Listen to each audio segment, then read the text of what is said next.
আসসালামু আলাইকুম। আমরা যারা গরু লালন পালন করি, গরু যখন বাছুর দেওয়ার সময় হয় তখন আমরা খুব সচেতন থাকি। আসলে সচেতন থাইকা সবসময় নিজেরা থাইকা ডেলিভারি করা যায় না। যেমন এই গাভিটা কালকে রাত্রেবেলায় বাছুর হয়েছে। এই গরুর মালিকটা আমার ভাই হয়। উনি খুব সচেতন ছিল যে গাভিটা যে কোনো সময় বাছুর হইতে পারে, কিন্তু কালকে রাত্রে শেষ রাত্রে এসে বাছুর হয়ে গেছে। বাছুরটা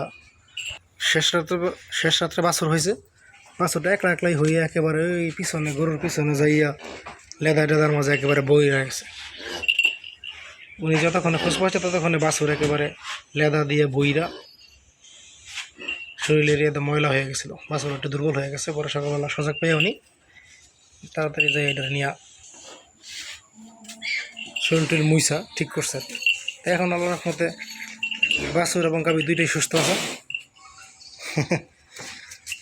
এই যে বাছুর গরু লানটা বাটের মাঝে মানে বাটগুলো চুলে গেছে না ভাই, বাটগুলো একটু চুলে গেছে। এইগুলো বড় কোনো সমস্যা না।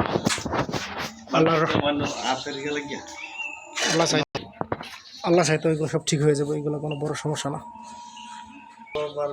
আচ্ছা, সকালবেলায় যে দুধ টেনে ফালাইছেন পরে কি আরো ফালাইছেন বড়? পরে এই পর্যন্ত পরে টানছেন না?